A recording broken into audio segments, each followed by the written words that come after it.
E aí, rapaziada, começando aí mais um episódio de Housecast. Do meu lado tá o Mega João. Salve, galera! E hoje a gente tá com uma presença mais especial, nosso querido Claudinei, pastor Claudinei Oliveira. Como tá? Legal? É isso aí, muito obrigado pelo convite e muito obrigado pela caneca personalizada lá, ó, Brasil Israel. É isso aí. A gente vai estar trocando uma ideia aí para conhecer um pouco da vida do Claudinei. Ele morou em Israel há muito tempo. Como é que foi essa experiência, Claudinei? Conta um pouco da sua vida pra gente. Antes de mais nada, uma shalom a todos, né? Paz para todos que estão nos acompanhando e obrigado pelo convite. Muito aconchegante aqui o ambiente. Bom, nós estamos aqui para responder o que vocês perguntarem, né? A respeito de Israel, a respeito do dia a dia, da minha vida. Estou aqui à vontade. Você é brasileiro, para deixar bem claro pra galera, ele tem dupla cidadania, ele é pastor no Brasil e ele morou um tempo em Israel e tem também sua descendência judaica, né? Judaica. Na verdade, o israelita, o israelense é diferente do judeu, né? Judeu é religião, né? O judaísmo é uma religião. O israelense, o israelita, é aquele que nasceu em Israel. Então tem uma diferença entre judaísmo e israelita. Eu sou israelita, eu não sou do judaísmo. Na realidade, eu sou cristão e sou de Israel, israelita. Muito bom. E você nasceu no Brasil, como foi essa sua história? Como você conhece? Pô, você é formado em teologia? Sim. E como você se interessou? Então, eu desde da minha juventude, eu aceitei a Cristo, né? Aceitei a Cristo Jesus, o Evangelho, e me dediquei ao Evangelho, aos estudos, passei a buscar conhecimento, a buscar conhecer tanto a Bíblia como também a parte espiritual. Me formei em teologia no ano de 2001. 2000 eu me formei em teologia e no ano de 2018 foi quando eu passei a ter um contato mais profundo com Israel, quando na ocasião eu estava passando uma luta muito grande na minha vida, uma dificuldade, problemas que eu estava até com depressão, né? E nessa fase eu comecei a me questionar e a questionar o próprio Deus, perguntando a respeito de mim mesmo. Por exemplo, o meu nome, né? Claudinei Oliveira. Por que Oliveira? De onde vem esse Oliveira? O que significa Oliveira? Oliveira é uma árvore que produz a azeitona, né?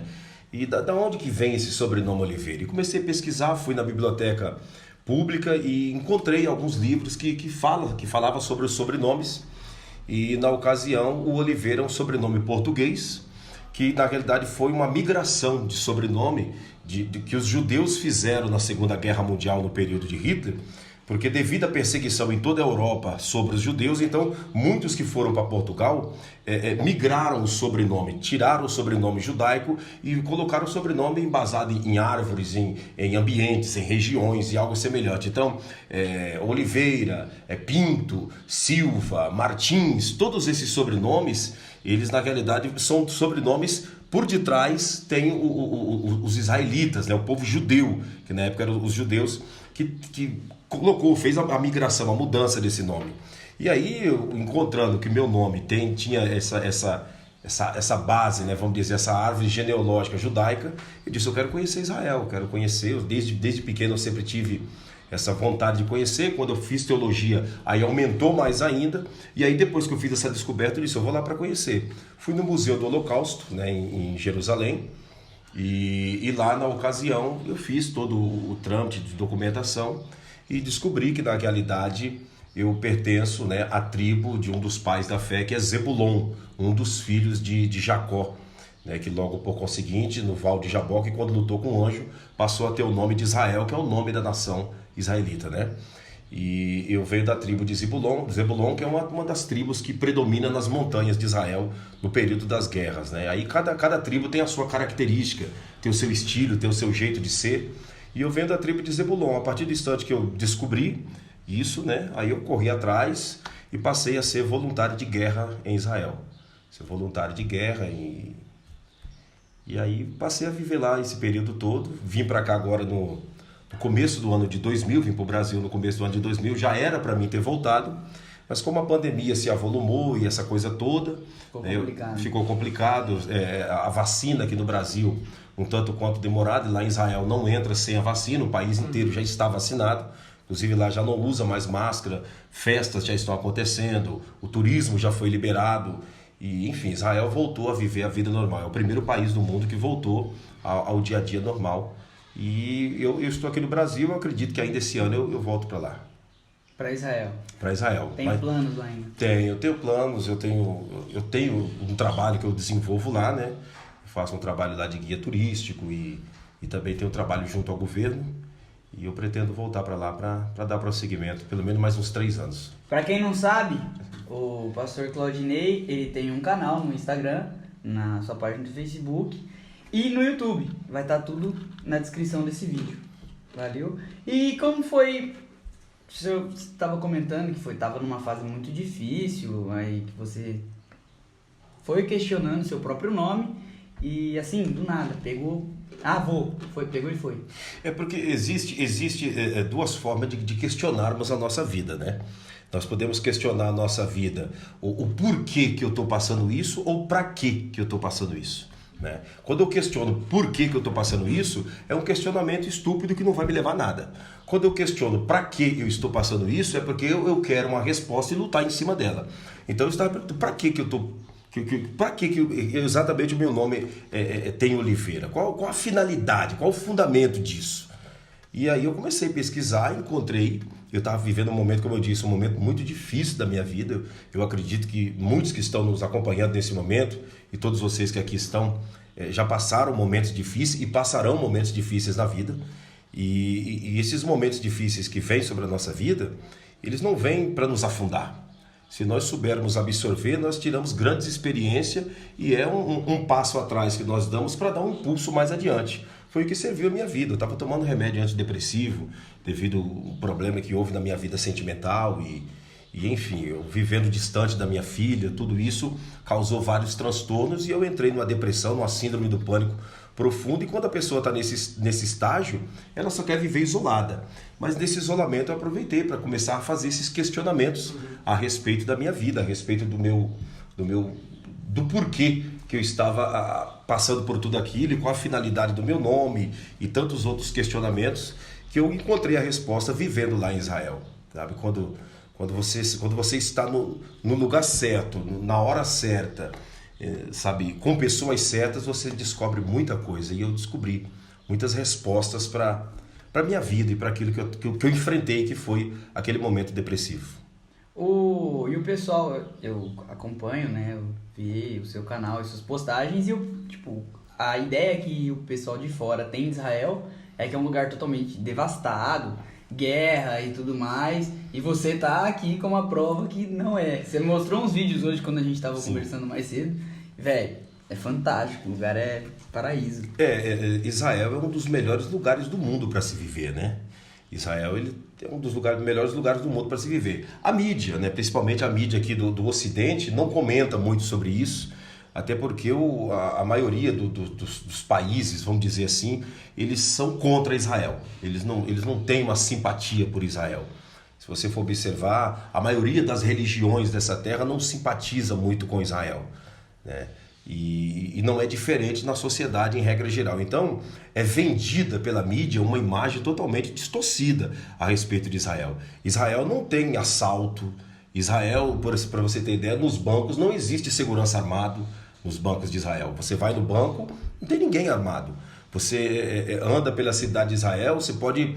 qualquer cidade, qualquer uma das cidades. Tanto aquelas que hoje são as grandes cidades, digamos as 3 principais, que é Jerusalém, Tel Aviv e Haifa, que são as 3 principais. Você pode andar o horário que for, não tem problema algum. Você pode ter dinheiro ou não ter dinheiro, você é tratado da mesma forma, da mesma maneira, né? E é um lugar muito, muito tranquilo para se viver, apesar de ser um lugar caro de se viver, mas é um lugar tranquilo que eu tenho certeza que tem mais segurança para viver em Israel do que nos Estados Unidos. Sim, com certeza. Muito disso que você falou da questão de que aqui no Ocidente a gente não tem muita notícia sobre Israel e o Oriente Médio, e a visão que a gente tem aqui é uma visão só, da maioria das vezes, falando sobre guerra e coisa desse tipo, foi através de você agora, nesse momento que eu acabei de descobrir que Israel são os países que está sendo mais seguro agora em questão da pandemia. Porque a notícia que a gente tem até então é da América do Norte ou da Europa, a gente não tem tanta notícia sobre lá. Israel foi o primeiro país do mundo a ser vacinado 100%, né? Ser vacinado 100%, isso já tem aproximadamente aí quase 6 meses que já aconteceu a vacina 100%, a segunda dose 100% no país. Os shoppings estão funcionando normais, de uma forma normal.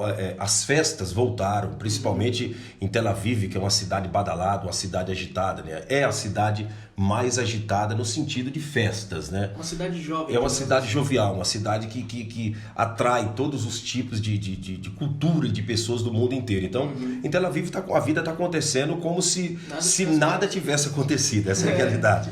Jerusalém já é um pouco...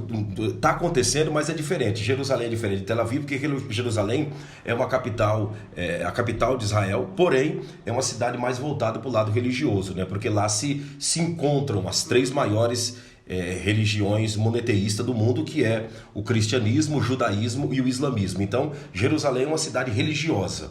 Porém, Tel Aviv não envolve com religiosidade, com nada disso. Então, por ser uma cidade que faz parte do litoral, né, da região do mar Mediterrâneo, então é uma cidade muito agitada, muito badalada. Os maiores encontros de festas eletrônicas e festa rave e todo esse tipo de festa acontece no mar Mediterrâneo, ali na região do Mediterrâneo. É muito bonito. Tel Aviv é uma cidade totalmente iluminada.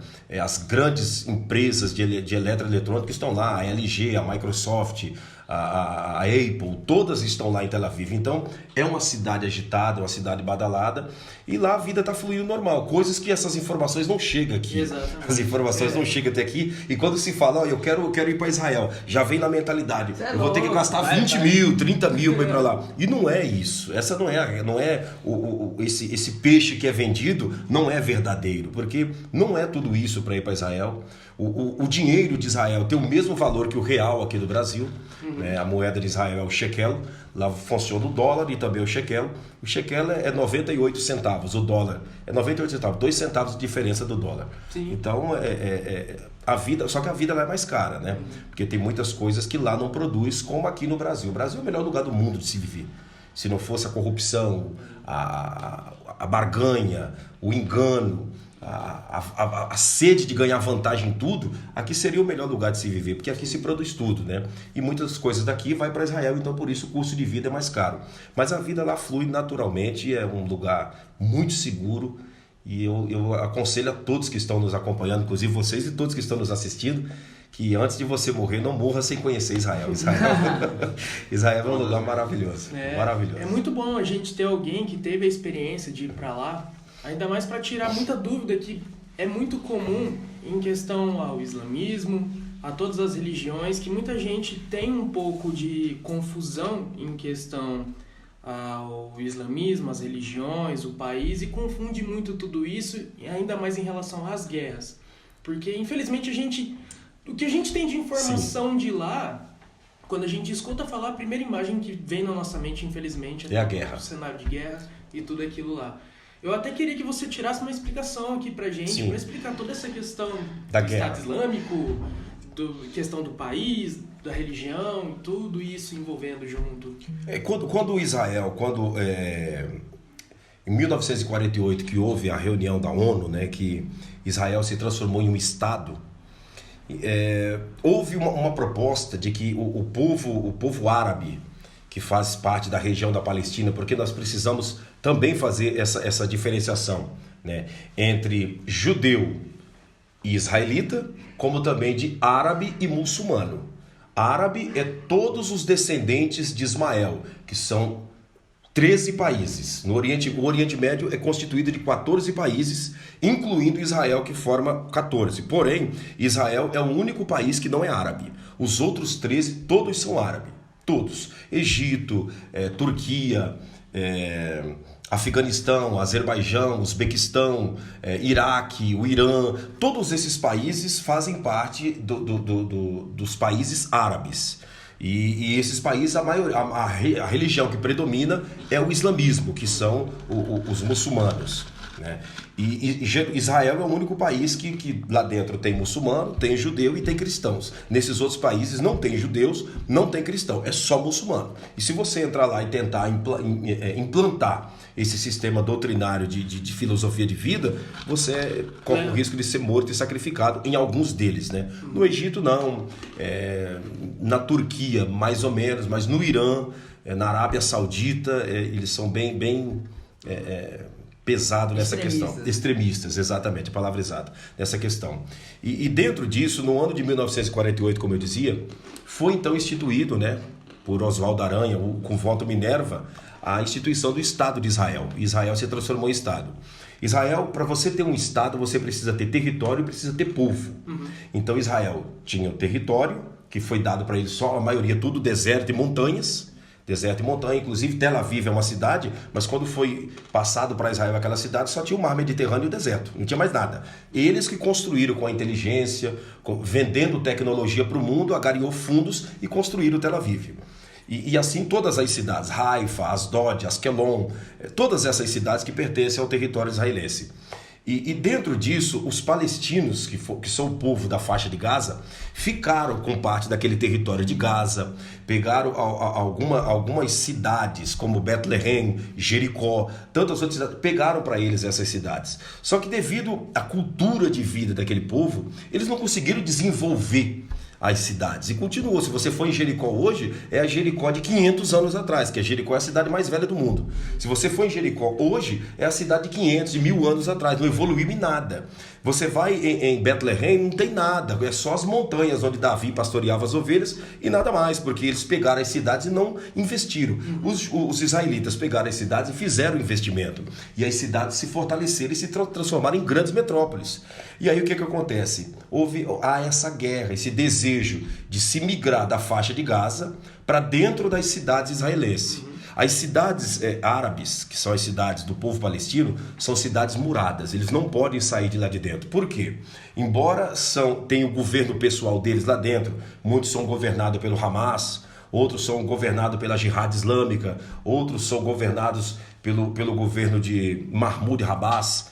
Essas cidades têm muros fechados e quem fica em volta é o exército de Israel. Para eles não saírem, porque se eles saírem, eles invadem Jerusalém, invadem Tel Aviv, invadem todas essas cidades, mesmo não tendo construído, e vão se apoderar dessas cidades. Então qual que é a intenção? A intenção é de lá da faixa de Gaza tentar jogar míssil na cidade mais próxima que tem dentro do território israelense, que é Asdod, para causar tumulto, causar transtorno, e com esse transtorno a polícia focalizar naquele lugar e por outras partes eles invadirem Tel Aviv, invadir Jerusalém e tomar conta dessas cidades através da baderna, da confusão e disso e daquilo. Então, tudo uma questão territorial. Tudo uma questão territorial, porque você pode ser uma nação, mas se você não tem território, você não é reconhecido como nação. Então eles têm povos, né, que são os árabes, mas não têm território. Por isso que eles brigam para tentar invadir os territórios do povo judeu e do povo israelita, né, israelense. Em Israel existe muito dessa, como que eu posso dizer, uma religião querer sobressair sobre a outra? Ou não, lá é mais tranquilo, as religiões se respeitam? Bom, onde você viveu, claro. Dentro de Israel, quem manda é o judaísmo. Dentro de Israel, quem manda é o judaísmo. O judaísmo manda no comércio, o judaísmo manda na política, o judaísmo manda em tudo. Quem manda em Israel hoje, na atual conjuntura, é o rabino, né? É o rabino que comanda o Muro das Lamentações, né? O rabino, porque os judeus não têm templo, eles têm algumas mesquitas pequenas, mas não tem mesquita não, tem algumas sinagogas. Mesquita é para os árabes. Tem algumas sinagogas pequenas e o Muro das Lamentações é o referencial. E ali tem um rabino que comanda tudo, que dita a regra, que dita a ordem, enfim, que comanda, que ordena os feriados, que manda os fiscais conferir, digamos, o comércio, se está abrindo no Shabat, que é o sábado, né, que é o dia do descanso. Lá não pode abrir nada no sábado. Então, na área judaica, na área árabe, eles tocam a vida normal porque o dia santo deles é na sexta-feira, né? Que é o dia instituído por Mohammed, que é Maomé. Então, lá quem manda é o judaísmo, mas há esse conflito religioso, sim, cada um dentro da sua área, mas há um conflito religioso, um conflito, vamos dizer, filosófico, né? Da maneira de viver, cada um dentro da sua área, mas tem um certo conflito, sim. Você precisa saber se portar e se conduzir dentro de Israel. Por exemplo, não dá para mim ir na mesquita de Al-Aqsa, que é aquela que tem a cúpula de ouro, não dá para mim entrar lá de kippá. Se eu entrar com kippá na cabeça, eu vou ser linchado lá dentro. Entende? Não dá para mim chegar, entende? E entrar dentro do Muro das Lamentações usando um turbante. Eu vou ser linchado também. Então, tem esses extremos. Então, você tem que saber andar lá dentro. O mais aconselhável, digamos, quando vão caravanas do Brasil ou de qualquer país que nós acompanhamos, é você ser neutro. Procure ser neutro. Você está dentro de Israel? Procure ser neutro. Você quer comprar, andar com a sua bandeira, com o que você quer lá, que você simpatiza por Israel, mas lá dentro, procure ser neutro, para você não ter problemas com ninguém. Embora é um país de paz, paz que eu digo assim, que não tem guerra lá dentro, não tem bandido, não tem ladruagem, mas tem os extremistas religiosos que está espalhado no mundo inteiro, né? Só pra deixar claro, desculpe interromper, a gente não tá impondo ideias, a gente só tá trocando ideias. Trocando ideias. O pastor Claudinei viveu em Israel, então ele tá passando um pouco da experiência dele pra gente. Tá contando como ele viu, como é realmente, porque ele estava lá. A gente não tá tentando converter alguém. Pelo amor de Deus, a galera do mimimi dá uma segurada. Porque assim, veja bem, eu estou explicando aqui nessa oportunidade para vocês a respeito do judaísmo, do islamismo, até falei pouco, né? E do cristianismo também, mas eu não sou, né, do judaísmo nem do islamismo, entende? E também não me envolvo com esse cristianismo dos dias atuais, tá? Uhum. Eu tenho a minha filosofia de fé, entende? Eu acredito em um Cristo, em um Jesus que não se envolveu com religiosidade. Jesus não mandou construir templos de tijolos.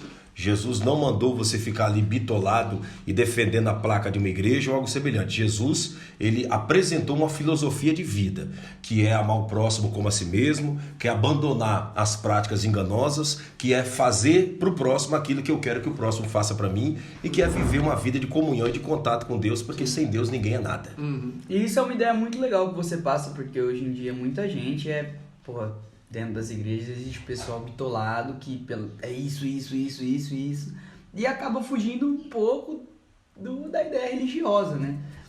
Quem matou Jesus foram os religiosos, né?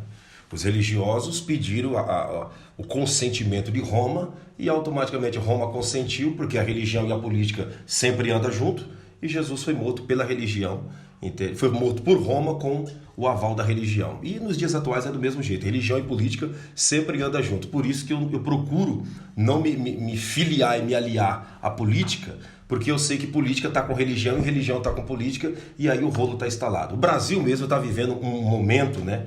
Um momento tenso, né? De conflitos, de mistura de religião com política, e o mais prejudicado são as pessoas simples, que não conhecem sobre política e muito menos quem é Deus. E aí fica nesse meio dessa guerra perecendo, e muito se vende a troco de nada, né? Uma dúvida mesmo que eu ia fazer uma comparação, que eu ia falar aquela hora, é que se a gente analisar, a religião que predomina em Israel é o que seria o catolicismo aqui, e teria as outras aqui no Brasil. Exato. Tirando os problemas que temos aqui. As três maiores religiões do mundo. Quais são as três maiores? O cristianismo, que é o catolicismo romano, né?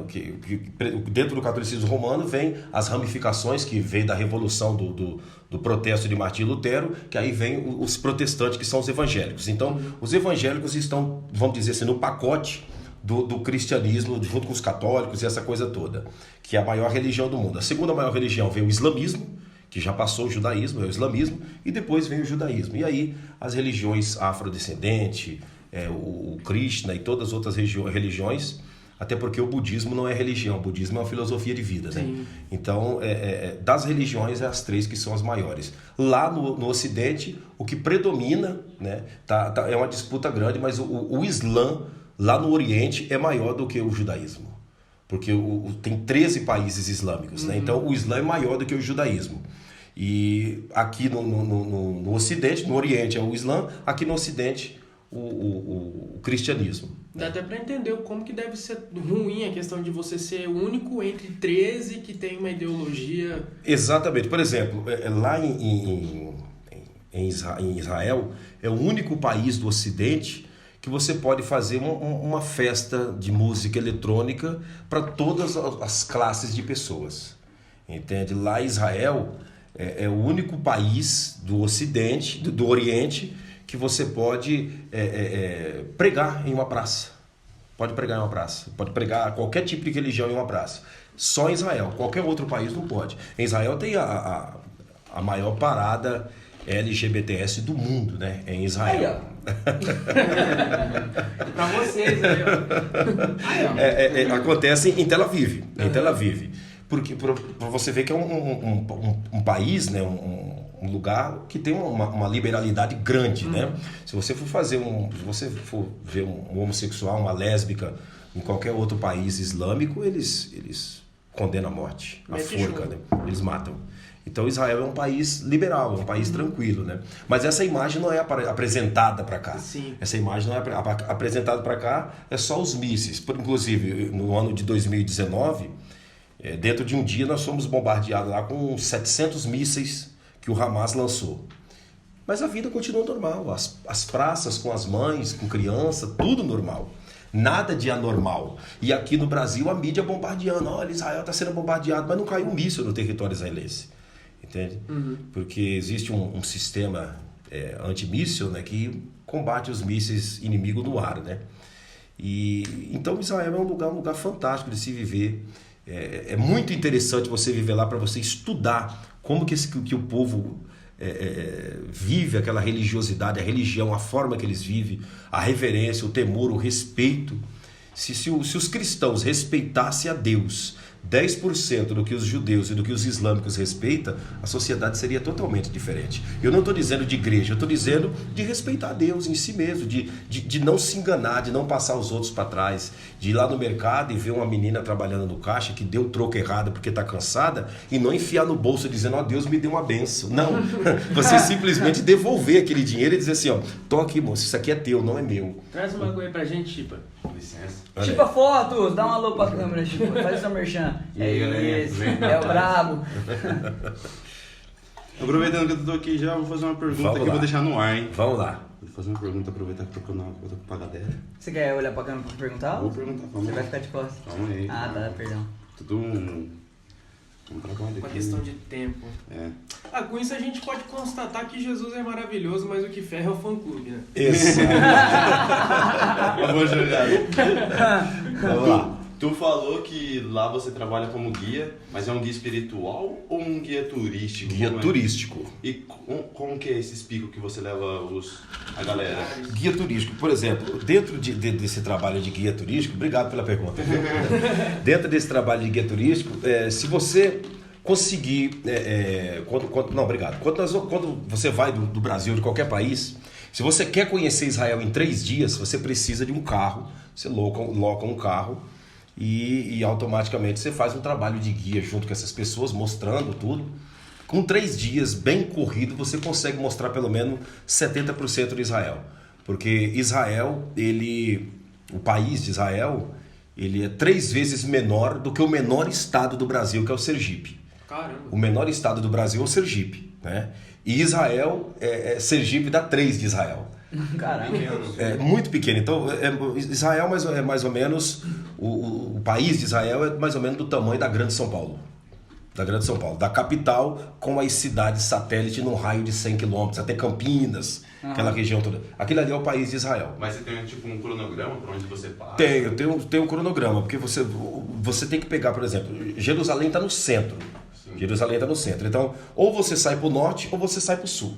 Então, por isso que precisa de 3 dias, porque um dia você dedica só em Jerusalém, que é o maior cenário arqueológico, né, para você mostrar para as pessoas. Ali passou Jesus, ali tem história de Davi, ali passou Abraão no Monte Moriá, ali passou Jacó, passou muitos pais da fé. Então, você concentra um dia só para Jerusalém, um dia você desce para a região sul, né? Você vai para a região sul, e outro dia você vai para a região norte. A região norte é a região do deserto do Negev, que tem o deserto. Tem a cidade de Haifa, né, que é a maior cidade do norte de Israel. Haifa, todas essas cidades, Siló, todas essas cidades estão na região norte. E aí na região sul você já parte mais para o lado da região da Galileia, que aí vem Cafarnaum, vem Nazaré, vem também a região do Mar da Galileia, né? E todas essas cidades, Magdala, que é a cidade de Maria Madalena, todas essas cidades na região sul. E tudo isso precisa de 3 dias para fazer esse trabalho turístico, né? Quando você desce para esse lado, você já aproveita, para o lado da Galileia, você já aproveita e desce até o Mar Morto, que já faz divisa com o Egito. Então é muito interessante. Eu acho legal, se eu fosse viajar para Israel, eu pretendo um dia, mas eu gosto de fazer viagens, igual o Gordura falou isso esses dias, onde tem história, né, Gordura? Você gosta disso, né? Jerusalém. Jerusalém é o que eu estou dizendo, é um berço arqueológico, né? Ali você não... Um dia não dá para Jerusalém. Você passa com a pessoa só mostrando, ó, foi aqui o Monte Sião onde Davi escreveu os Salmos, aqui é onde Davi foi sepultado, aqui é o cenáculo onde aconteceu o dia de Pentecostes, de Atos 2, aqui é o Monte das Oliveiras, onde Jesus teve a sua ascensão, aqui é o Getsemane, onde Jesus suou gota de sangue, ali é o Muro das Lamentações, ali é o templo onde era o templo de Salomão e tal. Então dentro de Jerusalém tem muita coisa, entendeu? Esse aqui é o Monte Hermon. É difícil conhecer tudo. Você passa mostrando, mas para conhecer, parar e conhecer é difícil, né? Porque é muito, você tem que passar um tempo lá, né? Mas com 3 dias, pelo menos para ir lá e fazer uma selfie dá para ir, né? Nessas regiões, a essência né? cultural de Israel, Jerusalém é muito grande. Muito grande. De Israel, todos os dias tem achado arqueológico, tem descobertas arqueológicas, todos os dias. E eu para mim, assim, um dos maiores privilégios, dentre todos que Deus me concedeu, é esse, sabe? De ter tido esse tempo, de ter morado lá e de estar tendo essa cidadania, né, israelense, ao ponto de conhecer e mostrar para outras pessoas. Isso é muito glorioso, é muito virtuoso você mostrar para uma pessoa, você chegar e dizer assim, ó, aqui é a tumba que Jesus passou os 3 dias, entende? A pedra estava aqui, ela removeu, sabe? Aqui nesse lugar, entende? Você vai mostrando, aqui era o Monte Caveira, onde ele foi sepultado. Você começa a ver no olho das pessoas um brilho diferente, sabe? E esse privilégio de você fazer esse trabalho de guia, não tem dinheiro que paga, não é o dinheiro, é a satisfação, sabe? É a mesma coisa de um professor de artes marciais, né? Que pega uma criancinha que não sabe nada, ele ensina, de repente essa criança é graduada e começa a vencer campeonatos e aquela coisa toda. Então, para ele não é o dinheiro, é a satisfação de ter ensinado alguém, de ter mostrado para alguém. De ter passado conhecimento. De ter passado conhecimento, né? Porque você pode... as pessoas podem tirar tudo de você, menos o conhecimento. O conhecimento ninguém tira. Pode tirar teu dinheiro, tua casa, pode roubar o que for, mas o teu conhecimento ninguém rouba. Então, esse conhecimento, esse trabalho de guia, a satisfação é exatamente isso, entende? E 3 dias, se vocês forem lá, eu apresento Israel para vocês. Vamos montar uma caravana, todo mundo, a galera? Vamos fechar? Para público brasileiro. Eu sou guia para público brasileiro e também para o pessoal que fala inglês. Eu falo um inglês meio matado, mas dá pra se virar. A língua lá predominante é o inglês. A predominante, a língua nativa é o hebraico. O hebraico e o árabe, né? O hebraico e o árabe, as 2 línguas nativas. Só que o inglês também é uma língua nativa, porque antes de Israel se transformar em Estado, quem comandava era a Inglaterra. Então os soldados que vasculhavam as ruas daquela região eram os ingleses. Então não tem dificuldade nenhuma o inglês lá. O inglês de Israel não é o inglês americano, é o inglês da Inglaterra. Porque quem comandava o Estado até 73 anos atrás eram os ingleses, até transformar em uma nação. Sabe falar hebraico? Hebraico eu mais entendo do que falo. E como o árabe também, mais entendo do que falo. Mas só com inglês, então, eu posso chegar lá e... Se você chegar lá com o inglês, você já predomina. É como a maioria dos países, né? O inglês ele é mundial, né? O inglês é mundial. Depois do inglês vem o espanhol, né? Uhum. Mas o inglês, onde você chegar, você se sobressai. O pessoal fala bastante. Consegue. Antes era o latim, né? O latim foi uma língua que se acabou, né? O latim se acabou. Mandarim também. O mandarim também. também. O mandarim antigo, né? O chinês, o mandarim antigo. Agora já é o chinês mais novo. O hebraico antigo, ele era misturado o árabe com o hebraico, que era a língua que Jesus falava, que era o aramaico, que era a mistura do hebraico com o árabe. O árabe é a língua do Egito, então era a mistura do árabe com o hebraico, se transformou no aramaico, que era a língua que Jesus falou. Mas como se transformou numa língua antiga, numa língua arcaica, então veio o hebraico moderno, que é o hebraico que fala nos dias existe atuais. gente atualmente que ainda fala O aramaico? É. Aqueles mais velhinhos que participaram da Segunda Guerra Mundial, lá bem do início que Israel se transformou em Estado, tem os bisavôs, aqueles ainda falam, mas eles já estão mais na região que eles chamam de kibbutz, que é as regiões agrícolas, aquelas regiões mais antigas, porque eles aposentaram, foram jubilados na guerra, então moram mais nas áreas dos kibbutz. O interiorzão, esses aí falam, como aqui no Brasil também, né? No Brasil, se você vai nas cidades mais antigas, tem as colônias alemãs, as colônias holandesas, as colônias italianas, que os antigos não falam português, os antigos falam o italiano e o alemão. Se você vai em Blumenau, Santa Catarina, tem vilas em Blumenau que ninguém fala português. Eu morei em Blumenau por 5 anos, é uma cidade que tem vilas lá que não fala português, só fala alemão. Blumenau é uma cidade incrível, já fui lá. Já foi lá? Já. Você sobe para a região de Doutor Pedrinho, Santa Catarina, tem vilarejos lá e vilas fechadas que só falam italiano. Tem influência da Europa, dos imigrantes que vieram para cá, que a maioria estão no sul do país. Estão no sul do país. E a maioria são judeus. São judeus, a maioria são judeus. Muitos vieram da Alemanha fugindo da guerra. Muitos vieram da Itália fugindo da guerra. São alemães, mas alemães judeus, entende? Que os pais eram do judaísmo que vieram fugindo de Hitler. Então, a maior fusão dos gringos, vamos dizer, aqui no Brasil, foi entre 48 e 50. Né? Nesse período foi o período que mais o Brasil foi preenchido por essas etnias. Emendando um pouco com a pergunta que o Chipa tinha feito sobre a parte turística, em questão a mostrar os locais e tudo mais, você, quando vai mostrar um lugar para alguém, mostra um pouco da influência religiosa que tem lá dentro. Mas até onde você pode chegar dentro disso, nas religiões? Porque dentro de todos esses lugares que a gente vai, que você leva as pessoas,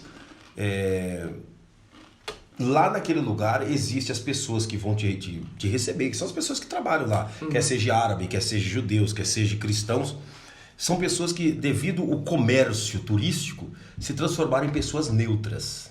Neutras. Então, você pode chegar lá falando do que for, eles vão manter a neutralidade porque sabe que vai ter um retorno financeiro também e é o que mantém eles vivos. Sim. Então, não há uma resistência. Por exemplo, se você vai em Hebron, que é onde está o túmulo do pai Abraão, né? Tá sepultado Abraão, Rebeca, Isaac e Sara, né? O nome dele, não é? Não, Rebeca é a esposa de Isaac e Sara é a esposa de Abraão. Sim. Tá as 4 sepulturas lá. Então lá quem comanda aquela região ali é os árabes, né? Os islâmicos. Porém, se você chega lá falando a respeito que você é judeu ou deixe de ser, não há problema nenhum, porque o turismo, né, o movimento financeiro fala mais alto para eles se manterem vivos naquela região.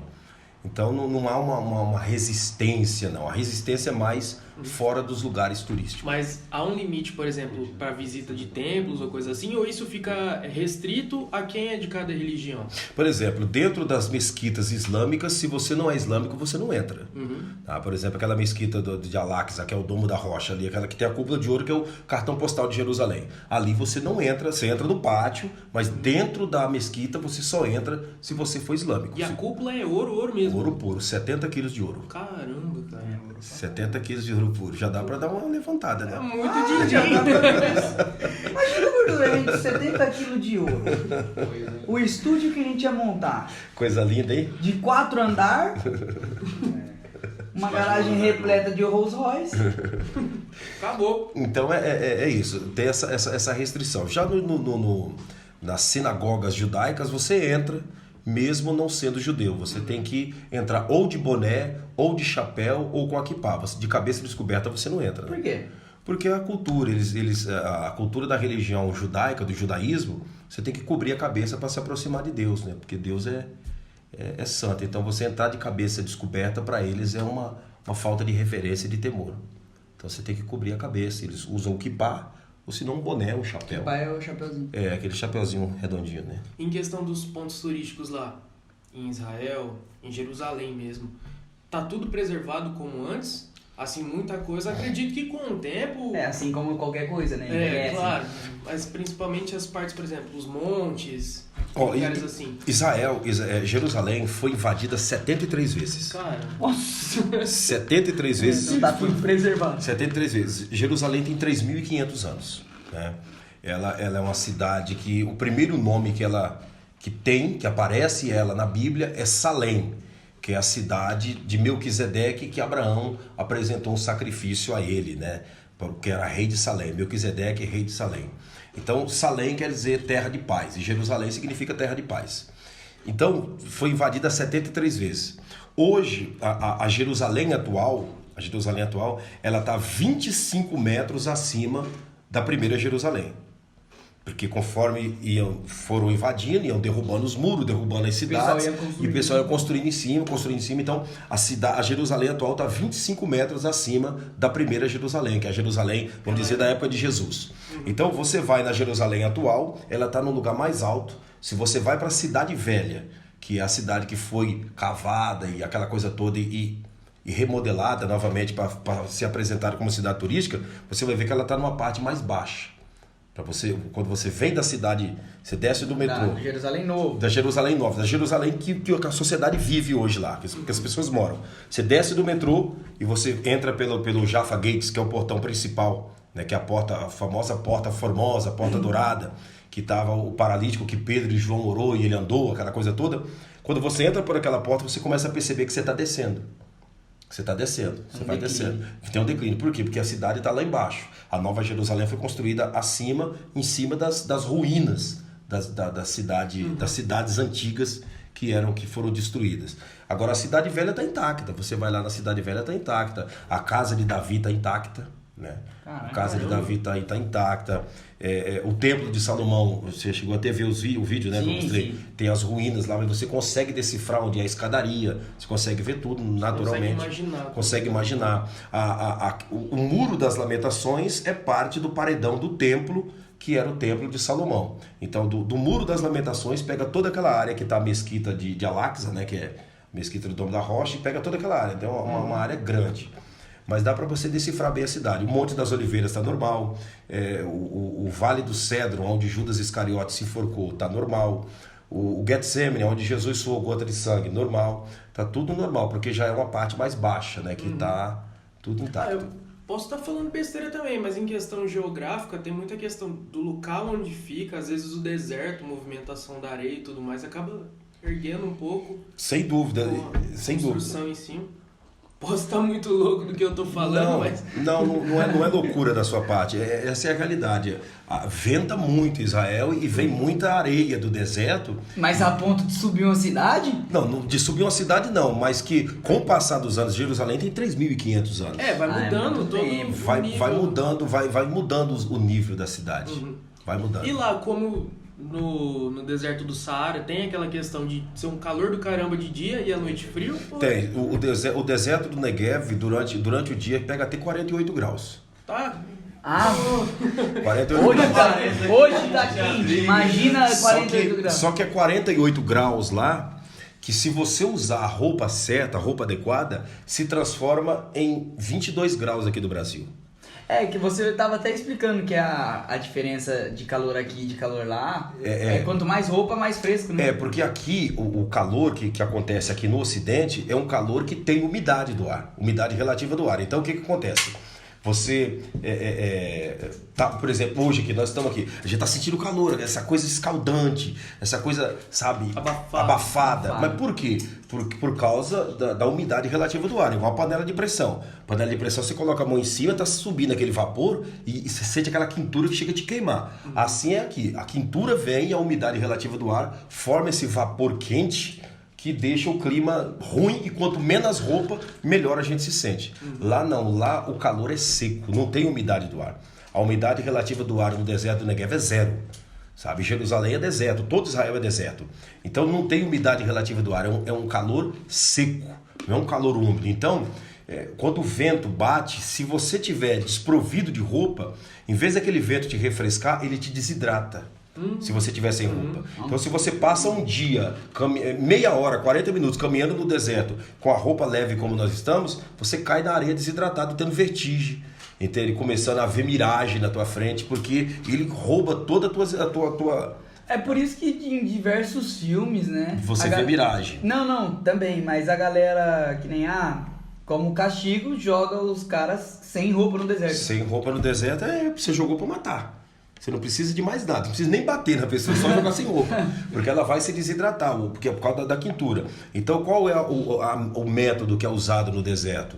Você sempre usar uma camiseta por baixo, quando você vai fazer o trabalho de guia, levar o pessoal até o Mar Morto, até o deserto do Negev, até a cidade de Beersheba, todas essas cidades, você já avisa o pessoal, olha, vocês vão com a camiseta por baixo e também coloque-se de preferência uma camisa de manga comprida, uma jaqueta, um moletom, entende? Alguma roupa quente por cima. Se não tiver nada, se envolva com um lençol, entende? Cubra tudo, só deixa o rosto de fora, entende? Se for de preferência, para você não desidratar. Porque quanto mais roupa você tem, mais fresco o teu corpo fica, a tua sensação térmica fica mais aconchegante, mais bacana, entendeu? Eu até mostrei pro Orlando um vídeo, né? De camiseta e com mais uma camisa grossa por cima, trabalhando no deserto do Negev, né? E lá os tecidos de roupa são mais grossos justamente por isso, né? Mais grossos, entende?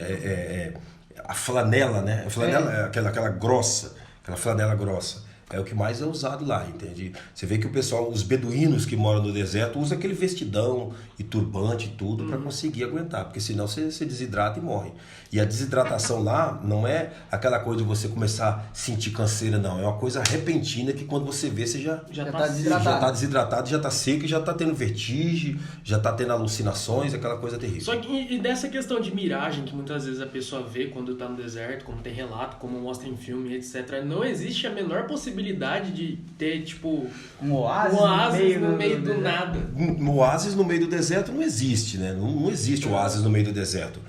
Existe miragem, da pessoa ver miragem, porque quando você está morrendo de sede, quando você está no meio do deserto, quando você olha assim, não morrendo de sede, mas quando você olha no sol quente, a areia parece que é um rio, porque ela brilha. Representa que é um rio, e mais a onda de calor, então parece que as águas estão mexendo. Mas é tudo alucinação da cabeça da pessoa. E a questão da água potável de lá? A água potável, Israel faz um trabalho de purificação de água, né? Que é tirado do Mar Morto, do Mar Mediterrâneo, e boa parte da água também vem do Rio Jordão.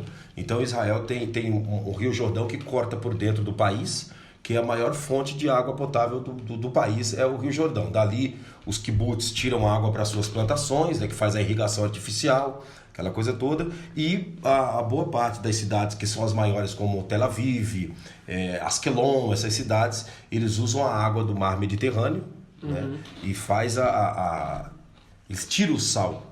Dessalinização. Palavra difícil, hein? E usa essa água. Você sente que ela é meio que um pouquinho saloba, né? Para você beber mesmo, é melhor você comprar água de garrafinha, que não é tão barato lá.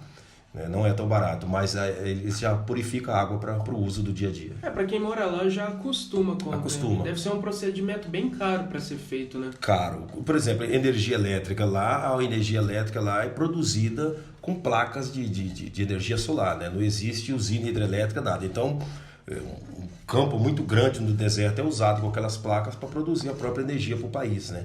Para não precisar comprar energia de país nenhum, então eles produzem a própria energia, purificam a sua própria água, a plantação de legumes e verdura eles mesmos fazem no deserto, né?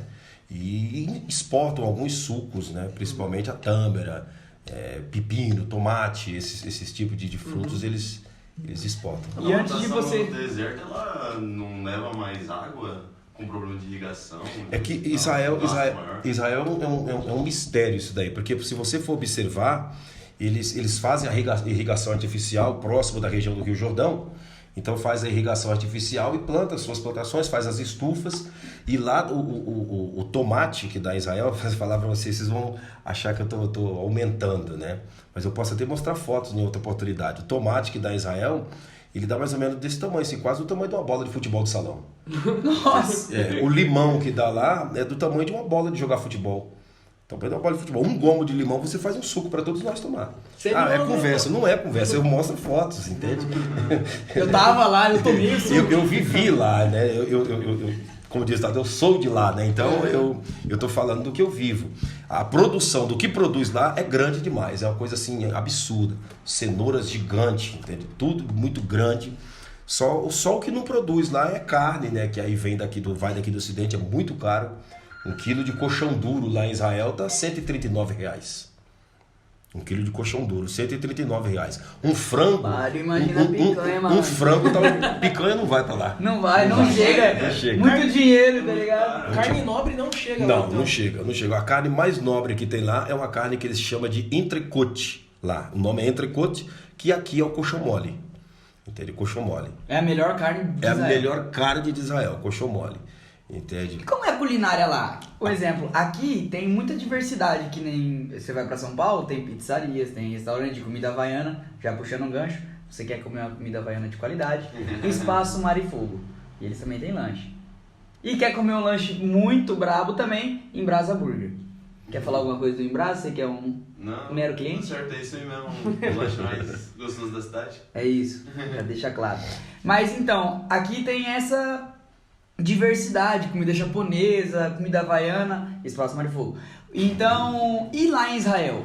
Lá tem comidas, tem essa quantidade, né? Esse leque de opções. de opções. Tem comida chinesa, porque lá é 2 horas de voo, você está na China. De Tel Aviv até a capital da China, é 2 horas de voo. Tem comidas árabes, né, que é as comidas da região. Tem comida japonesa, que o Japão não é tão longe. Tem comida americana. Tem Entendeu? fast food? Tem muito, muito. Muito, você fala que é muito mais no Brasil. Tem muito mais que no Brasil. Pô, hoje em dia você não Que é um tem lugar um turístico. McDonald's, tem até Fernandópolis. Pronto. Gordura já pode ir, tá ligado? Tem McD, tem o Mac que ele vai comer. Tem de tudo. Mas a comida nativa lá. Nossa comida nativa aqui é o quê? Arroz e feijão, né? Lá a comida nativa é pepino, coalhada, grão de bico, né? E tomate. É muito do que vai num tabule, por exemplo, num kibe. O tabule é o prato dos árabes, né? É exatamente, vamos dizer que os judeus só acrescentam no meio daquilo ali o grão de bico e a coalhada. Que é um negócio muito gostoso, aliás. É bom, Gosto bom. pra É caramba. bom demais. E em questão a gastronomia de lá em relação aqui, você nota muita diferença? Eu falo assim, em relação... Questão de tempero. Mesmo o restaurante tradicional aqui no Brasil. Israel é a quinta, tá entre os 5 países mais vegetarianos do mundo. Caramba. Ó, louco. Tá entre os 5 países mais vegetarianos do mundo e entre os 5 países que menos morrem pessoas com problemas de cardíacos, infarte, pessoas obesas, essa coisa toda. É dificilmente você vê pessoas obesas em Israel, né? Tem, todo lugar tem, mas obeso por causa de comida, essa coisa toda. Não existe muito lá, por causa da alimentação, que é bem disciplinada. A questão de tempero, eles usam muito tempero diferente, assim, não tão diferente. Usam muito cominho, azeite de oliva, né? O azeite de soja não existe lá, né? Azeite de oliva. É uma comida mais leve, mais saudável. Você come, você não sente pesado. Entende? A carne de porco não entra lá no Oriente Médio, em país nenhum entra carne de porco. Né? E Israel, a alimentação é uma comida mais leve, mais saudável, mais suave. E quando você falou que a princípio você era como de guerra? Voluntário de guerra. Sim. E quando você chegou pra começar a trabalhar como guia, você sentiu muita, sei lá, tipo, tava no Brasil comendo um arroz e feijão tão delicioso, cheguei lá, pô, tabule. Não reclamando, tabule. Sim, não. O período inteiro que eu fiquei lá, eu sou muito assim, eu venho da roça, do interiorzão mesmo. Então, o que acontece? O período Você nasceu onde? Eu sou nascido na divisa do Paraná com o Mato Grosso do Sul. Olha. Numa cidade chamada Santa Cruz do Monte Castelo. Né? Divisa do Paraná com o Mato Grosso do Sul, perto do Rio Paraná. E eu sou acostumado a comer arroz, feijão, farinha. Farinha também não tem em Israel, não existe farinha de mandioca. Sentiu muita falta? Muita falta. Então, muito. Então o que acontece? Eu sempre juntava, fazia as minhas economias para na sexta-feira, antes do comércio fechar, que o comércio lá fecha meio-dia na sexta-feira. Eu já saía do trabalho, ia no mercado, comprava lá meus 2 bifes. Você paga aí, vamos dizer, R$60 cada bife. Jesus, comprava meus 2 bifes. E era o que, assim? É um bifinho, digamos assim, do tamanho desse pires aqui, assim, redondinho, né? Eu ia emagrecer rapidinho, né? Comprava meus 2 bifes. Quando o dinheiro não dava, eu comprava um hambúrguer, né? E arroz tem lá, mas é um arroz da Índia, um arroz diferente, que é um grão muito fino e comprido. Então, eu ia em um mercado lá que vendia produtos daqui do Ocidente, e aí eu consegui encontrar o arroz branco E o feijão em lata, mas é um feijão que vende numa latinha assim, você vai pagar lá R$ 48 numa latinha de feijão assim, mais ou menos. É baseado, porque o real e o shekel é o que eu falei, o mesmo dinheiro, mesmo valor. Então R$ 48 uma latinha de feijão de 200 gramas, só que é um feijão... Uma lata de feijão. Só que é um feijão que vem do Egito, né? Então, olha aqui, mais ou menos isso aqui, ó. Ele cru, do tamanho disso aqui, cru. Caramba. Então cozido ele fica quase... Ele incha. Ele incha, fica bota gigante. O feijão era o bife. O bife, 4 grãos de feijão, você já é o Já tava suficiente. alimentado. Era o que eu fazia no final de semana. Então eu fazia um bife, arroz e feijão, entende? Tomate, pepino, né, que é a salada de todos os dias lá. Mas não, lógico, não perguntando de finanças, mas você conseguia, trabalhando como guia, ganhar uma quantidade pra você se manter lá bem, tipo, se manter estável, sem passar perreco? Veja bem, eu lá, por eu trabalhar no governo, então eu não pagava aluguel, né? Não pago aluguel lá, porque eu trabalho no governo, então Com vontade de guerra. eu tenho casa, eu tenho tudo. Até né? hoje. Até hoje. A sua casa lá tá vazia. Tá lá, tá vazia. Tá com tenho coisas minhas lá ainda, né? Uhum. Eu não pago água, não pago luz, não pago internet, não pago nada. Minha estadia, né, eu não pago. A única despesa que eu vou ter é para me locomover E alimentação. e alimentação. Alimentação eu também tenho, né? Alimentação, almoço e janta, eu também tenho. Mas esses finais de semana eu fugia da alimentação que eu tenho lá para me fazer a minha alimentação, para dar uma diferenciada, lembrar um pouco do Brasil. Aquele bifinho você vai cortando ele, só lambendo ele, né? Vai tirando só a fidela. Só fitinha e lambendo, né? Porque não dá pra você se deliciar. Hoje né? dá um churrasco lá é só se ganhar na loteria. Não existe por exemplo. churrasco lá, não existe. Pra vocês terem ideia, sabe do que eles fazem churrasco lá? Eles fazem o fogo no chão e eles assam batata. Ah. Assa O batata. famoso churrasco vegano. Exatamente, exatamente. Eles assam batata. Assam batata, umas raízes que tem lá, mas eles não fazem churrasco de carne. Quem faz muito churrasco de carne são os árabes, mas aí eles não usam também carne, assim, eles usam kafta, né? Que é a carne moída no espetinho. Que é muito bom. Então essa é a cultura de Israel e... Já dá pra você ir pra lá também, tem café.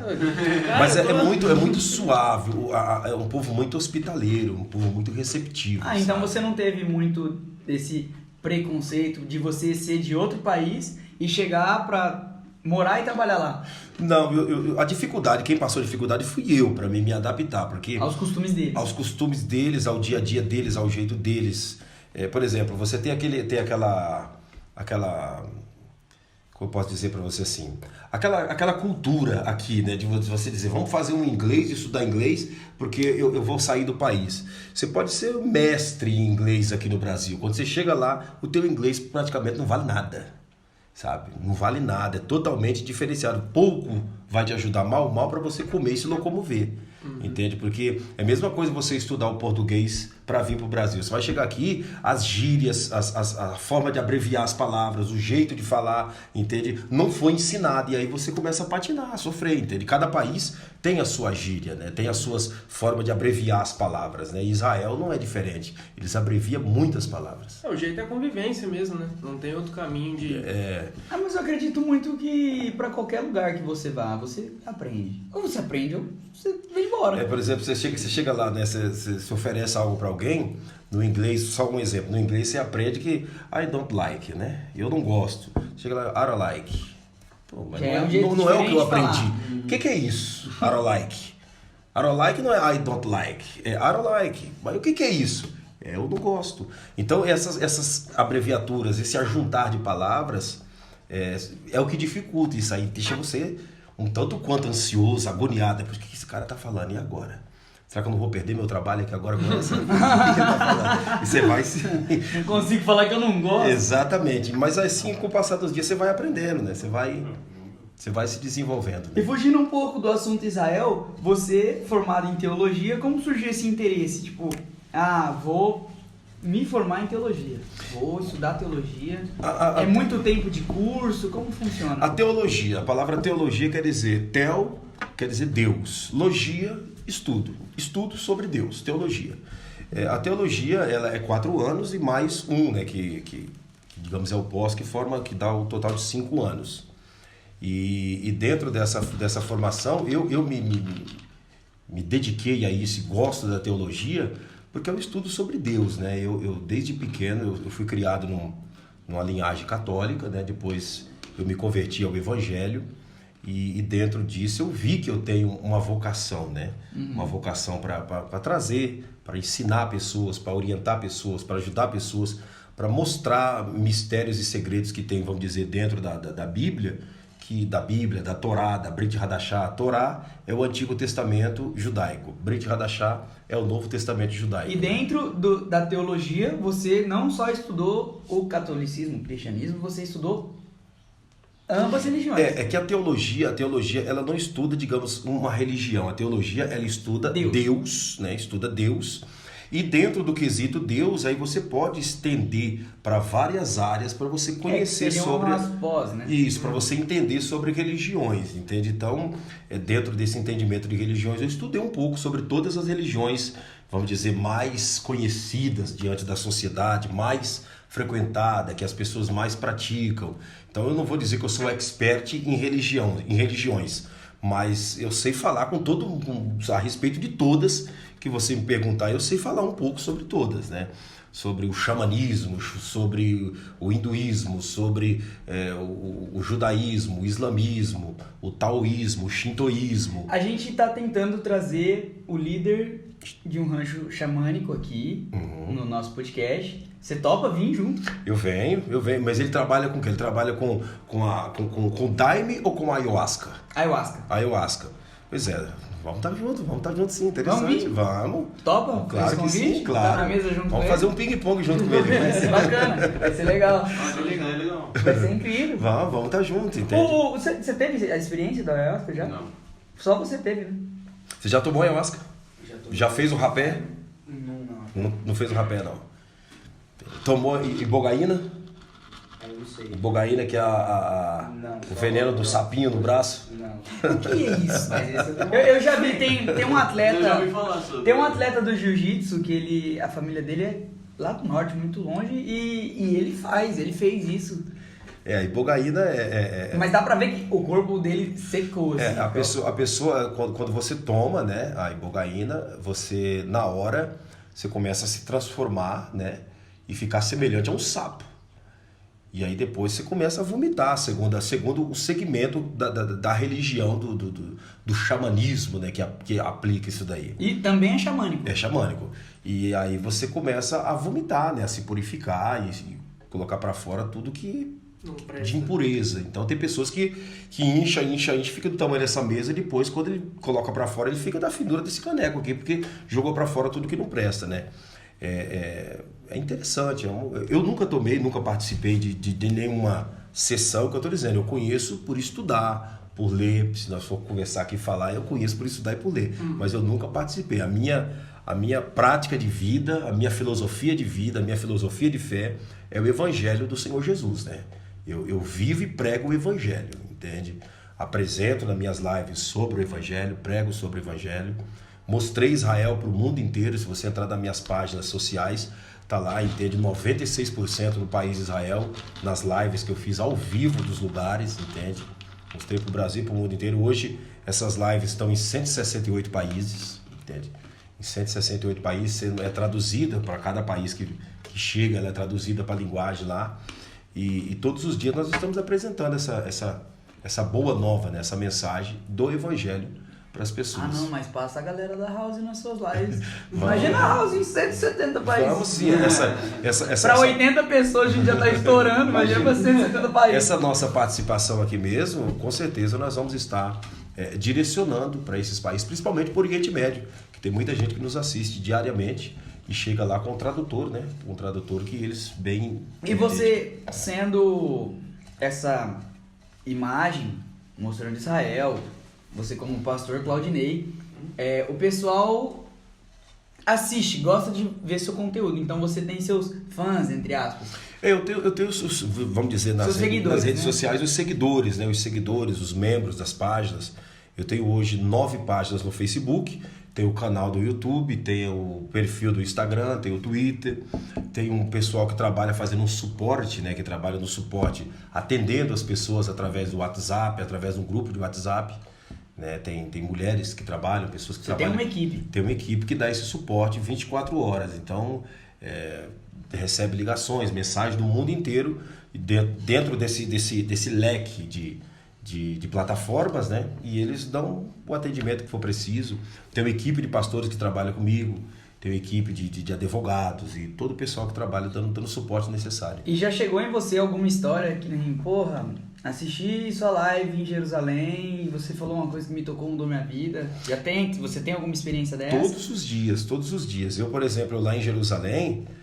Mas a que mais tocou você falou, nossa, por exemplo, tirei o cara do nada. Por exemplo, são vários testemunhos, vários depoimentos, mas um dos marcantes, por exemplo, eu estava no Muro das Lamentações fazendo uma oração, né, de final de ano, e um rapaz com uma arma na mão para tirar a própria vida, e na hora do Muro das Lamentações fazendo uma oração... Mas o rapaz te assistindo? Tá assistindo por trás da arma, tela? Por trás da tela, com a arma na mão para se matar, perdeu a namorada, virada de ano, aquela coisa toda.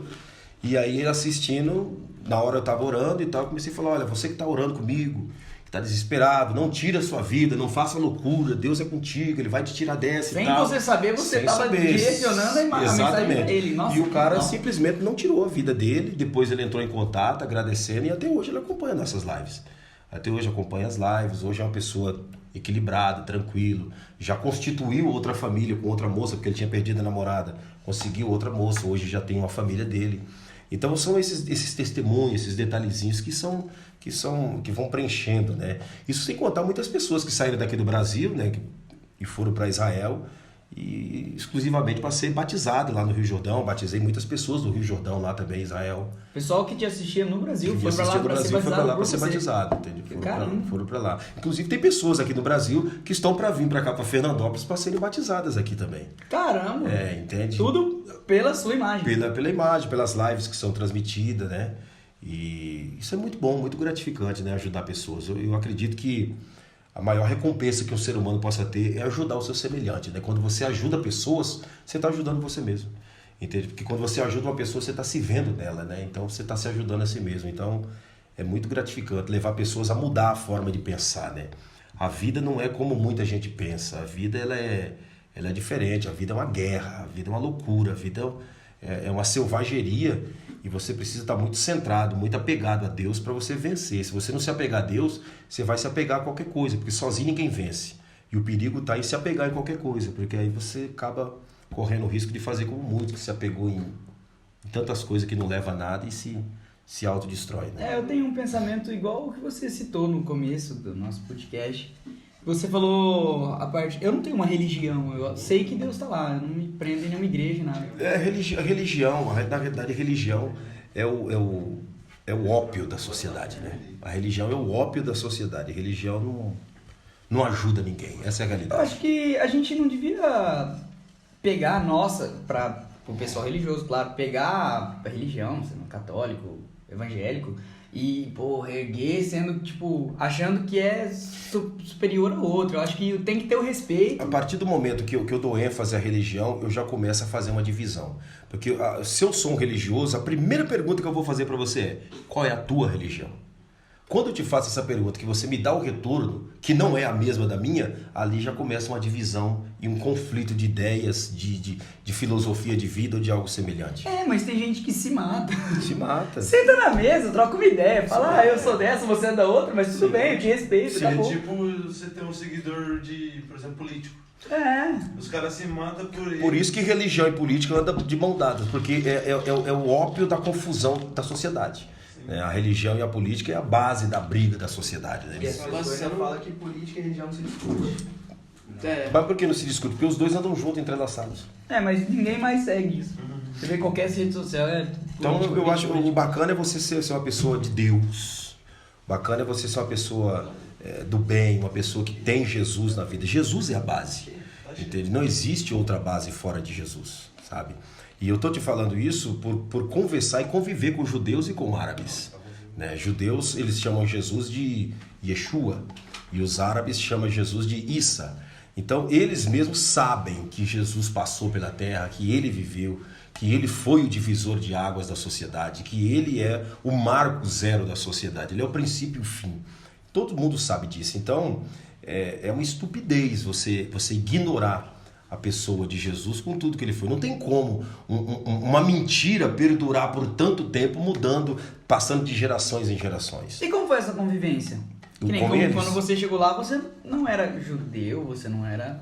igual você falou, você chegou Israelita, neutro sabendo israelita. que tinha que ser neutro, né? Eu, quando cheguei lá dentro do seu israelita, eu recebi convites para mim entrar, me converter ao judaísmo, e recebi convite para mim para o islamismo. Mas eu apresentei a minha filosofia, eu falei, nem o judaísmo e nem o islamismo vai servirá para mim. Eu quero continuar na minha crença em Jesus. Entende? E eles respeitaram, entende? Respeitaram, não me forçaram a nada. É isso, todo mundo tinha que... Galera que tá assistindo, segue isso. É isso, entende? E você vê, há quanto tempo nós estamos convivendo juntos, né? E eu não forço a barra, eu nunca forcei a barra. Entende? A gente se encontra e tal, conversando. A gente poucas vezes conversou sobre isso. Sim, né? Que é uma água. eu aceito. Água é A coisa. vez que a gente conversou e acabou tocando no assunto, Já foi deu quando certo eu de fiz combinar o convite para você vir no podcast. Exato. Agradecendo a Sim. sua presença. Obrigado, eu ter que agradeço aceitado o convite. Eu que agradeço o convite. E é isso, a vida é isso. A vida é isso. Ao sair daqui, entende? Independente de religião, o objetivo é a tua pessoa, é a tua pessoa, é a sua pessoa. Dentro disso, o que eu puder fazer para ajudar, conta comigo.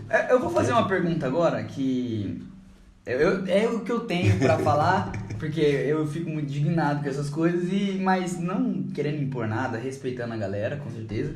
Mas o que você acha do pessoal que é religioso, que tem uma visão errada do pessoal de fora? Um exemplo, ver a nossa galera, ver, a tatuagem, não, ele é um marginal. Ver o cara que tá começando a cantar funk, não, vamos descriminalizar ele. O que você tem esse pensamento? Porque às vezes nem todo funkeiro é um nóia, nem todo cara que faz trap é maconheiro. Então, essa visão errada, não só das religiões, mas de todas as pessoas, mas a religião, tem religiões que implicam mais, né? É que a sociedade ela por ser uma sociedade que valoriza as pessoas pelo que tem e não pelo que é, a sociedade então criou um rótulo, né? Criou um rótulo e um padrão de beleza, um padrão de pessoas aceitas e não aceitas, um padrão de pessoas que é boa e as que não são boas.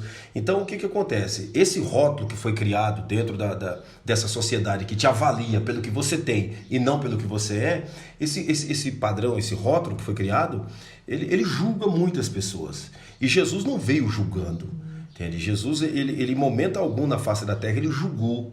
Entende? Em momento algum ele condenou, em momento algum ele apontou ou deixou de apontar. Esse trabalho, quem sempre fez, foram os religiosos. Jesus não fez esse trabalho de apontar, de julgar, de condenar, de pegar pedras para matar quem estava no pecado, não. Quem fez isso foram os religiosos. O trabalho de Jesus foi compreender, passar uma mensagem direta de Deus para abrir a mentalidade e a visão das pessoas de que a vida não acaba aqui nessa terra. A vida não acaba aqui. Essa foi a mensagem que Jesus passou. E independente do que você, entende, vem estar me apresentando fisicamente, se você tem uma tatuagem ou não tem, se você, entende, tem o cabelo comprido ou não tem, se você é preto, branco, amarelo, se você tem barba ou não tem, isso, aquilo, não interessa. Dentro dessa carcaça existe uma alma de um ser humano bom. Entende? Por mais que você esteja fazendo coisas ruins, mas você é bom. Você está fazendo ruim por alguma influência, mas você é bom. Não existe ser humano ruim. Existe ser humanos influenciado por forças malignas, mas o ser humano em si, ele não é mau. Eu fiz essa pergunta porque já teve um momento que é até cômico, né? Que eu escutava, quando eu era mais novo, aquela banda ali, Linkin Park, Charlie Brown Jr. E um dia eu cheguei numa das minhas aulas de catequese, eu era muito novo, devia ter uns 12 anos. A gente fez junto, né? Acho que sim, faz tanto tempo que eu nem lembro mais. Aí, ó. O uso de entorpecentes pode prejudicar perda de memória. Mas eu cheguei no padre e virei e falei: eu gosto muito de certa banda e ele toca um estilo musical que é esse. E o que a igreja acha disso? Que eu sempre fui questionar e ele falou: não é muito bem vista, porque Deus não gosta muito disso. Eu falei: ué, como assim? Mas ele está falando, ele tá falando, digamos assim, ele falou como boca de Deus. E nós não podemos assumir essa postura, Deus não gosta, Deus é esse. Você tem que embasar no que está na Bíblia. O que está na Bíblia é verdadeiro, o que não está na Bíblia é conversa fiada. Você está entendendo? E Deus, ele não faz acepção de pessoas. Está entendendo? Deus não faz acepção de pessoas. Existe muita gente ruim envolvida com religiosidade. Existem pessoas boas que não participam de religião. Entende? Então nós precisamos avaliar o ser humano. Jesus, ele olhava para pessoas. Ele nunca olhou, entende, para coisas ou para templos, isso, aquilo, ou para religião. Ele olhava para pessoas. Não importa quem você seja. É uma pessoa, então eu vou ajudar. É um cego, mendigo que está na beira da sarjeta, vou ajudar. Entende? É uma prostituta que está para ser apedrejada, eu vou perdoar ela. E quem não tem pecado, atira a primeira pedra. Entende? Então, essa é a filosofia de Jesus, entende? E é com essa filosofia que eu vivi, que eu convivo no meio de judeus e de árabes, entende? Olhando para a pessoa deles, entende? Ah, mas Mohamed falou isso aqui, deixa de bobagem, rapaz. Mohamed já foi, o negócio é você, entende? O que infelizmente eu vejo muito na religião é a hipocrisia. Hipocrisia. Porque muitas vezes a pessoa se intitula parte de uma religião, só que não segue um terço do que a religião tá lá dizendo que é para seguir dentro da doutrina. É um hipócrita. Dela. É um hipócrita. Se você fala uma coisa que você não é, você é um hipócrita. E é o que mais tem nos dias atuais. Faço o que eu falo, mas não faço o que eu faço. Né? Isso nem na religião, isso é em tudo. A sociedade é hipócrita. É isso que eu estou dizendo. A sociedade, ela te valoriza pelo que você tem e não pelo que você é. E esse costume não é só do brasileiro. Você que morou em outro país, você viu do isso mundo lá. Inteiro. É do mundo, principalmente lá. Lá é um lugar religioso, né? As pessoas te julgam só no olhar. É um povo hospitaleiro, é um povo bom, é um povo fantástico, mas o julgamento religioso está em todas as partes. Onde tem religião, tem o julgamento. O julgamento só não existe onde não tem religião. Aonde tem religião, tem julgamento. Ninguém vai ver o que você fez de bom na maioria das vezes, não. Só o que você fez Você de bom. pode acertar 100 vezes, errou uma, a religião te condena. Exatamente. Porque a religião trabalha em cima dos teus erros para colocar o medo em você e te aprisionar. A religião trabalha com o método do medo, né? Exatamente. Jesus trabalha com o método da liberdade mental. Realmente.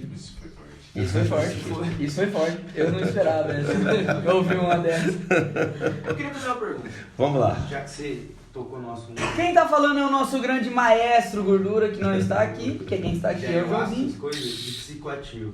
Não sei se você estudou sobre isso ou entende, mas o que você acha de usar, por exemplo, do ayahuasca para expandir a mente nessa questão de espiritualidade, religiosidade? Você acha que de boa? Eu particularmente, como eu estou dizendo, eu falo embasado no que eu estudei, não no que eu usei. O Evangelho de Jesus, né, que é a bandeira que eu defendo, o Evangelho de Jesus, ele nos inspira e nos ensina a nós procurarmos servir a Deus de uma forma natural. Tudo que altera o meu humor, tudo que altera o meu comportamento, isso pode abrir portais e portas para forças malignas se apoderar da minha vida, sabe? Então... Porque te deixa, sei lá... Suscetível? Te deixa suscetível, te deixa vulnerável, né? Então, eu não conheço, né, como eu posso dizer assim, o que acontece após o uso. A prática. Eu só sei que dentro dos estudos, quem usa ayahuasca, o terceiro olho se abre, né? E dentro desse terceiro olho que se abre, você começa a ver e a ouvir coisas que você, dentro da tua razão, você não ouviria. E isso pode ser perigoso. Entendeu? Eu não sei, se eu tiver a oportunidade de estar aqui nessa mesa redonda no dia que o xamã estiver aqui, nós vamos trocar essa ideia.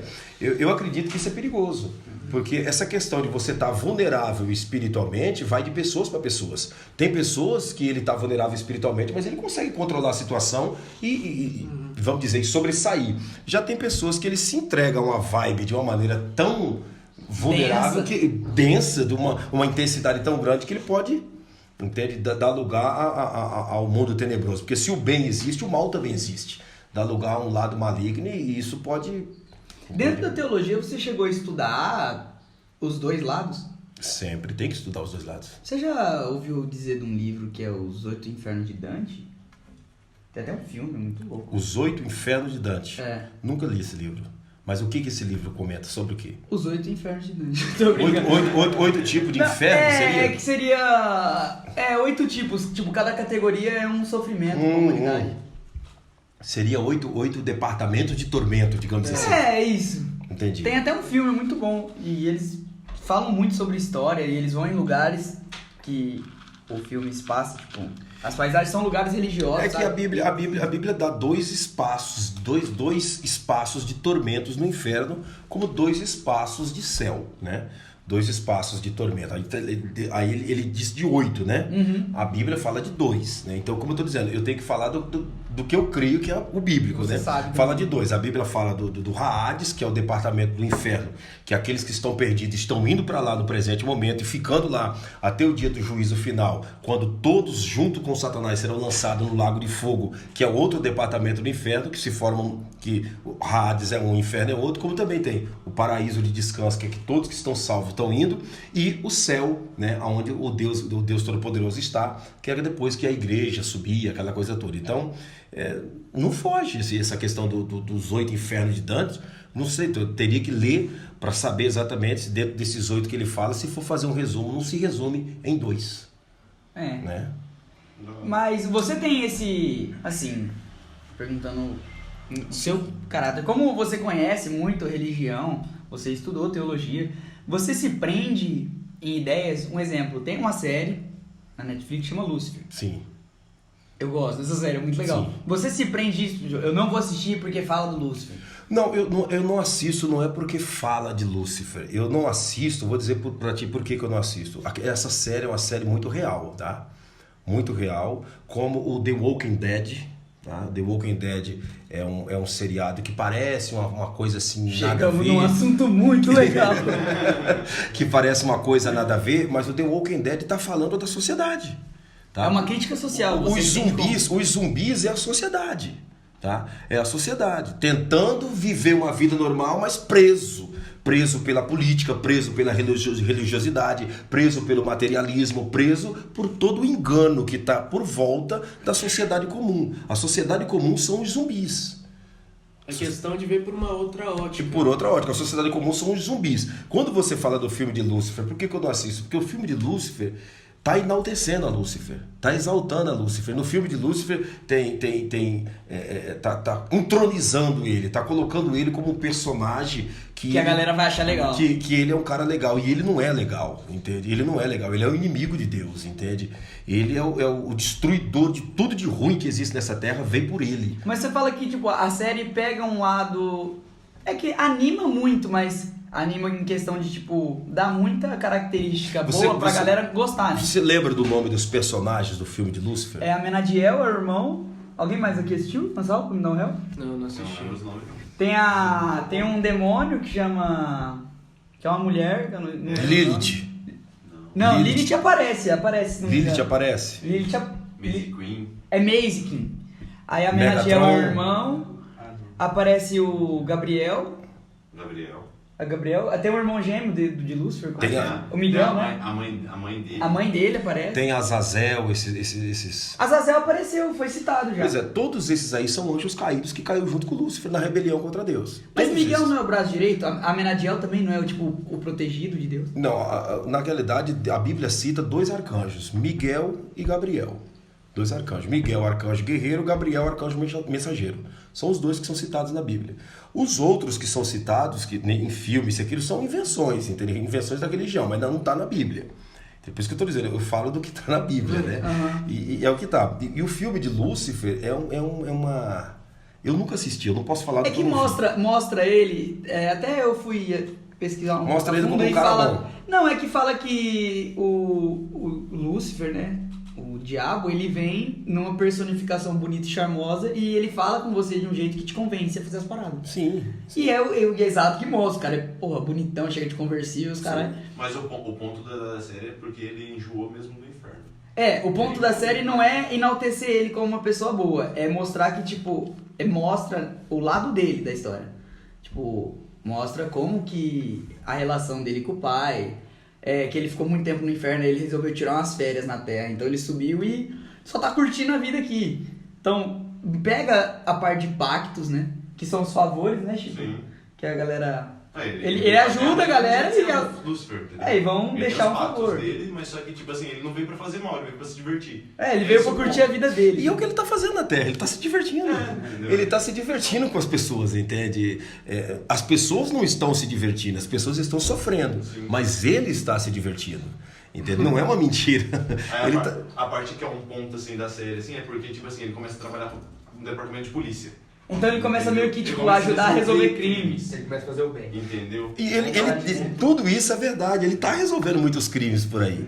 Você tá entendendo? Olha o Brasil, quanto crime que ele está resolvendo através do Supremo Tribunal Federal. É uma pergunta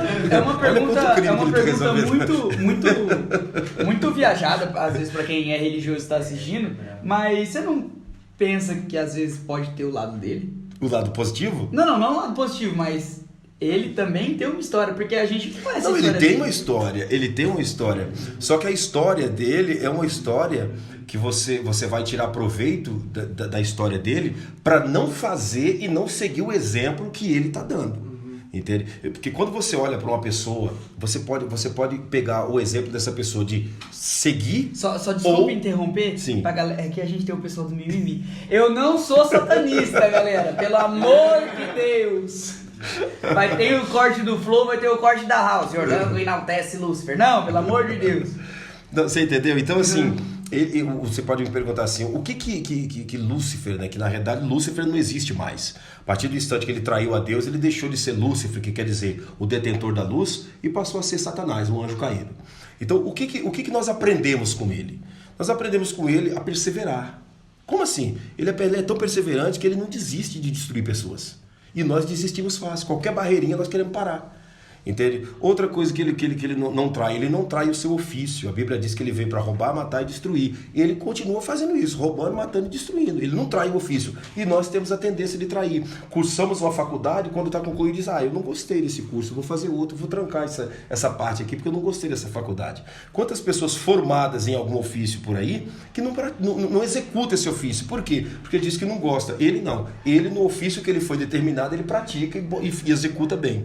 Então, são esses exemplos que ele nos dá, entende? Nesse sentido figurativo que eu estou dizendo.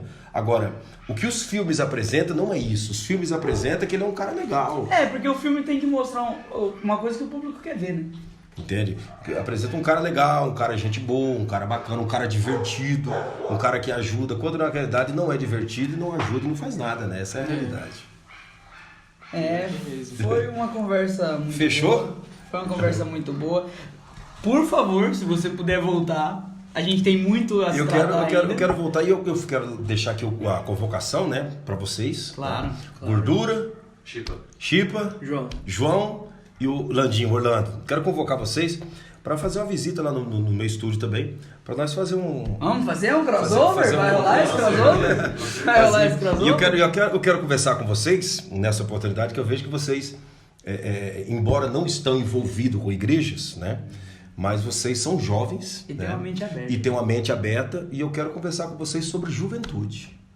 Sobre a juventude. Agora, com certeza. Sobre juventude. Conversar sobre juventude, sobre essa sociedade, né, que a droga tá aí, que a vida tá livre. Eu quero conversar sobre isso com vocês. Vamos. Vocês aceitam? Topa. Vamos fazer Já esse era? crossover. Já era. A equipe toda, todo mundo na... Só marcar. Todo mundo dos bastidores? Fechou. Já era. Isso. Então. Vou puxar um gancho aqui pra gente Finalizar certinho. Legal. Então a gente vai falar um pouquinho dos nossos patrocinadores. Queria agradecer muito a Barbearia Diplomata do D Dias. Um forte abraço. D, você é um cara que todo mundo quer ver aqui, então você vai estar aqui. Vou deixar o cabelo crescer pra mim ir lá contar. Vai lá. O cara é bravo. Aquele talento Vai lá, a gente vai cara conversar é com ele pra convidado, vai ter um Quer cortar com estilo? coisa secreta.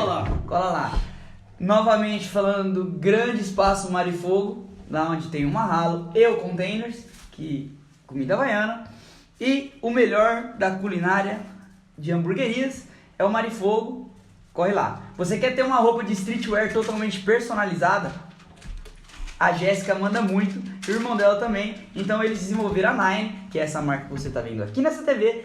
Então se você quer ter uma roupa de streetwear personalizada, é com eles lá, chamam no Instagram. A Black Wolf também vem com diversos kits e modelos para você que quer mudar o seu estilo, o seu guarda-roupa. Você compra lá direto. Cara, capzão, blusa, camiseta, tênis, o Toma. kit tá armado. Ó o Charlie Brown falando. Só vai lá, tiki-pau, tiki-pray e é isso aí. Falando em Charlie Brown, você que quer ter seu treino tranquilo, num lugar totalmente outro estilo, você quer lutar, você quer fazer boxe, muay thai, Ao som de rock and jiu-jitsu, roll. ao som de um rock and roll pesado, Fight Fitness, a academia mais braba de Fernandópolis. Cola, pelo amor de Deus, Diego Maggi. Se você é fumante, meus amigos fumantes, viciados em nicotina e tabaco, Empório do Fumo, lá você vai encontrar tudo que você precisa para fazer seu tabaquinho de sexta-feira ou de todo dia, E os depende. melhores enfeites também. E os melhores E enfeites. acessórios. A gente tem uma marca por trás do nosso canal, que é a Yellow Design. Então, para qualquer trabalho de design gráfico, eles vão estar lá para te dar todo o suporte. É isso aí? É isso aí. Mais Esqueci de alguma? alguma? Açaí da Vittar. grande. Infelizmente, o nosso grandioso menino propaganda Caian não tá aqui, grande Big, pra fazer a sua propaganda. Mas um novo açaí que tá chegando com tudo por delivery, você vai receber um, eu já vou providenciar isso. É Eu o Açaí aceito. La Vittar. Então, corre lá no Instagram também, segue os caras, estão começando com tudo. E não esqueçam de se inscrever no nosso canal. Curte o vídeo, compartilha pra toda a galera, ativa o sininho lá pra ter mais notificação. Comenta. Siga nas redes sociais. Siga nas redes sociais, Cloudcast09 no Instagram. E as redes do Claudinei vão estar na descrição desse vídeo. Se você puder dar uma fortalecida, Com certeza. lives, vai conhecer todo Israel, só seguir lá. Exatamente. É Pastor Claudinei Oliveira no YouTube e no Facebook MME, né? 2 M's e 1 E, Pastor Claudinei Oliveira. Se quiser fazer um tour que você ir pra lá, tem como entrar em contato? Tem alguma empresa? Sem dúvidas, você tem a Liberty Turismo. A Liberty Turismo. Abraço pra Liberty Turismo. Alô, Se Liberty você Turismo. entra em contato com a Liberty Turismo, é o preço mais acessível do Brasil para você estar conosco. Você não precisará pagar o trabalho de guia turístico, porque eu faço o trabalho de guia para você gratuitamente se você for pela Liberty Turismo conosco, tá bom? Abraço pra Fechado? Liberty Turismo. Ó, é já o Housecast fazendo um crossover com o nosso grande pastor Claudinei. E em breve, todo o elenco em Jerusalém. Imagina esse vídeo. Imagina esse vídeo. Tudo de shake lá. Pastor, muito obrigado Eu que agradeço. por aceitar o nosso Eu que convite. agradeço. Obrigado, pastor. Vocês Vamos são- marcar Vocês são 10. o seu vídeo, né? Vamos. Nós vamos marcar lá no nosso estúdio. Vamos embora. E vai ser fantástico. Muito obrigado. Obrigado a pelo todos, convite. obrigado a toda a equipe de produção, obrigado a você que nos acompanhou até o devido momento. Um abraço a todos e viva Jesus! É isso aí. Valeu. Não esquece de se inscrever, hein? Valeu, tchau, tchau.